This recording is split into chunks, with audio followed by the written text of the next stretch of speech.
اگر بابوں کو چھوڑ دیں, بابوں کا انکار کر دیں,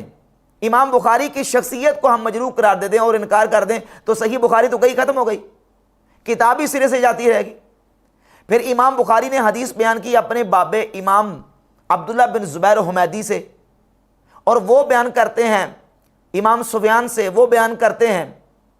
یحییٰ بن سعید الانصاری سے, اور وہ بیان کرتے ہیں محمد بن ابراہیم تیمی سے, اور وہ بیان کرتے ہیں آگے علقمہ بن وقاص لیثی سے, وہ حضرت عمر فاروق رضی اللہ تعالیٰ عنہ سے. اور حضرت عمر فاروق رضی اللہ تعالیٰ عنہ فرماتے ہیں کہ رسول اللہ صلی اللہ علیہ وآلہ وسلم نے فرمایا انما الاعمال بالنیات, اعمال کا دار و مدار نیتوں پر ہے, یعنی اعمال کے ثواب کا دار و مدار نیتوں پر ہے. تو اب یہ جو حدیث ہے اعمال کا دار و مدار نیتوں پر ہے, یہ ہمیں پہنچی ہے بابوں کے تھرو. سیدنا عمر فاروق رضی اللہ تعالی امت کے وہ پہلے بابے جنہوں نے اس حدیث کو بیان کیا, اور ان سے پھر علقمہ بن وقاص تابعی, اور ان سے آگے محمد بن ابراہیم نے, اور ان سے آگے اس حدیث کو بیان کیا ہے امام یحییٰ بن سعید نے, اور ان کے بعد ان سے حدیث کو بیان کیا سفیان نے, اور ان سے بیان کیا عبداللہ بن زبیر حمیدی نے, اور ان سے بیان کیا امام بخاری رحمۃ اللہ علیہ نے. تو بابوں کے تھرو یہ حدیث ہم تک پہنچی, اور جتنی حدیث ہے کتب حدیث میں وہ بابوں کے ذریعے ہم تک پہنچی ہیں. اور مرزا کیا کہتا ہے, بابے تے شے کوئی نہیں, بابے تے شے کوئی نہیں. بھئی اگر بابوں کا انکار کر دیا جائے تو اس کا نتیجہ پھر انکار حدیث آئے گا, اس کا نتیجہ پھر حدیث کی جو صحیح فہم ہے اس کا انکار لازم آئے گا, کیونکہ ہمیں حدیث بھی بابوں کے ذریعے ملی ہے,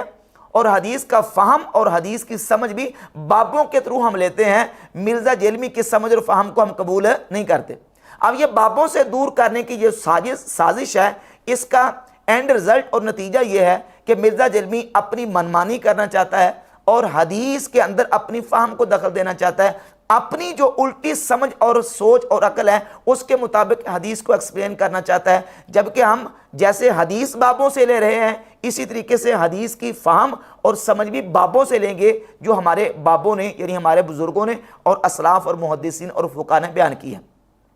اور یہ دیکھ لیں کہ مرزا جیلمی کے اس نعرے کا نتیجہ کیا نکل رہا ہے کہ مرزا جیلمی کو سننے والے لوگ وہ منکر حدیث ہو رہے ہیں, نعوذ باللہ تعالیٰ. اور یہاں سے یہ بات بھی واضح ہوگی کہ جیسے مرزا جیلمی یہ کہتا ہے کہ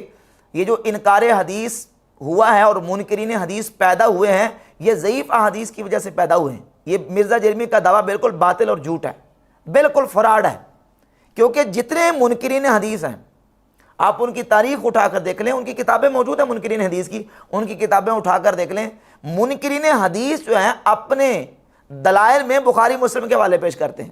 بخاری مسلم کے اندر موجود احادیث کو اپنے ذہن سے اس کی وضاحت کرتے ہیں, اور اپنی الٹی سوچ سے ان کو ایکسپلین کرنے کی کوشش کرتے ہیں, اور اس میں پھر یہ ہے کہ اس کا انکار کرتے ہیں, اور بخاری مسلم کے حوالے دے کے انکار حدیث کر رہے ہیں.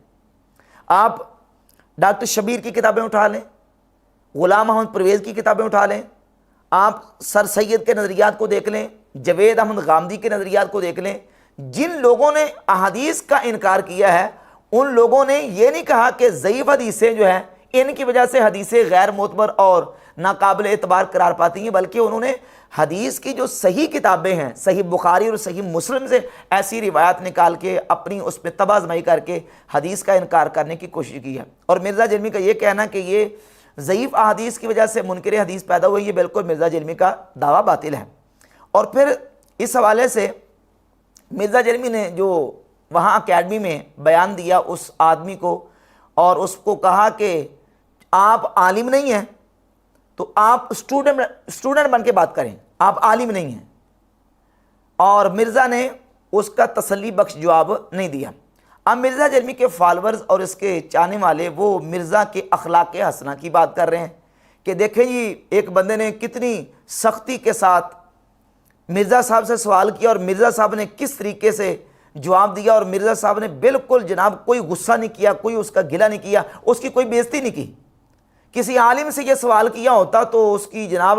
ٹھیک ٹھاک بےزتی ہو جاتی اس سوال کرنے والے کی.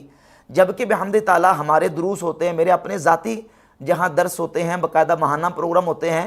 کئی مرزا کے فالورز اور نوجوان اس کے چاہنے والے جو ہیں وہ آ کے کھڑے ہو کے سوالات کرتے ہیں. ہم نے کبھی کسی کی بےزتی نہیں کی, نہ کبھی کی توہین کرنے کی کوشش کی ہے, نہ کبھی کسی کی انسلٹ کرنے کی کوشش کی ہے, بلکہ بحمد تعالیٰ خوش اسلوبی کے ساتھ بڑے سنجیدہ اور شائستگی کے ساتھ جواب دینے کی کوشش کی جاتی ہے تاکہ یہ بندہ جو ہے یہ اس کو اطمینان حاصل ہو جائے. جبکہ مرزا کے اپنے بیانات ریکارڈر موجود ہیں، کبھی کسی کو کھوتے گھوڑے سنا رہا ہوتا ہے، کبھی کسی کو کہتا ہے یہ بھونک رہے ہیں، کبھی یہ کہتا ہے وہ اس کے مرزا کے ایک فالور نے سوال کیا تو یہ کہتا ہے ٹھیک ہے آپ بھی لوچ اتار لیں. اس طرح کی جو نا وہ زبان استعمال کرتا ہے جو سوال کرنے والوں کو. اور مرزا جیلمی کے جو فالورز ہیں وہ یہ ثابت کر رہے ہیں کہ مرزا صاحب تو بڑے اخلاق حسنہ کے مالک ہے جناب، وہ تو سائل کو اس آسان انداز میں جواب دیتے ہیں کہ علماء تو اس طرح جواب ہی نہیں دے سکتے.